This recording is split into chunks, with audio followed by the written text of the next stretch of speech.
தேசம் ஒரு சில நாட்கள் உறுதியாய் நிலைப்பது இல்லை.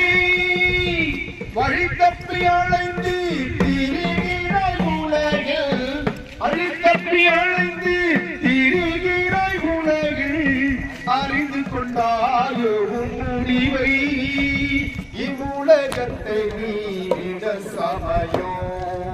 இயேசுவை அல்லாமல் பாவிக்கு அடைக்கலமில்லை. குவித்துக் கொண்டாய் நீ பாவத்தை உலகில், காலத்தை கடத்தினாய் வீணாய். குவித்துக் கொண்டாய் நீ பாவத்தை உலகில், காலத்தை கடத்தினாய் வீணாய்.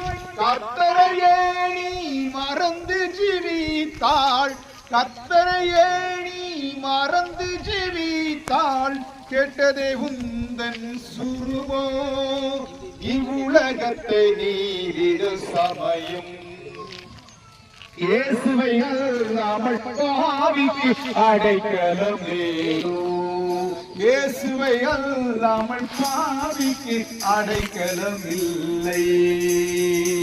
அன்புடனே அவர் அழைக்கிறார் உன்னை, அன்பன சீக்கிரம் வருவாய். அன்புடனே அவர் அழைக்கிறார் உன்னை, அன்பன சீக்கிரம் வருவாய். ஆண்டவர் இயேசுவை விசுவாசித்தால் அடைக்கலம் அளிப்பார் உனக்கு. இவ்வுலகத்தை நீரிட சமயம். இயேசுவை அல்லாமல் பாவிக்கு அடைக்கலமில்லை. கர்த்தருக்கு பிரியமானவர்களே, இந்த வேளையிலே கர்த்தராகிய ஆண்டவருடைய வார்த்தையை நாங்கள் சொல்லி வருகிறோம். ஆண்டவர் சொன்னார், 2025 ஆண்டுகளுக்கு முன்பாக மனம் திரும்புங்கள், பரலோக ராஜ்யம் சமீபத்திற்கு சொன்னார். யாரை பார்த்து சொன்னார்? மனம் திரும்பாத ஜனங்களை பார்த்து சொல்லப்பட்ட ஒரு வார்த்தை. பிரியமானவர்களே, மனம் திரும்புங்கள் என்று சொன்னார். தேவனுக்கு மகிமையாக இந்த கர்த்தருடைய வார்த்தையை நாங்கள் இந்த மாலை வேளையில சொல்ல வந்திருக்கிறோம். ஒரு சின்ன சம்பவத்தை இப்ப சொல்ல போறேன்.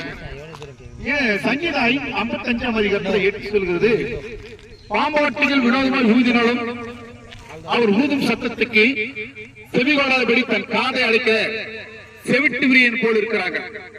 இன்னைக்கு பாம்பாட்டிகள் அப்படின்னு சொன்னா தேவனுடைய கிருபை பெற்ற ஊழியர்கள், சுவிசேஷர்கள் அநேக இடங்களிலே இயேசுவின் நற்செய்தி சொல்லிக் கொண்டிருக்கிறார்கள்.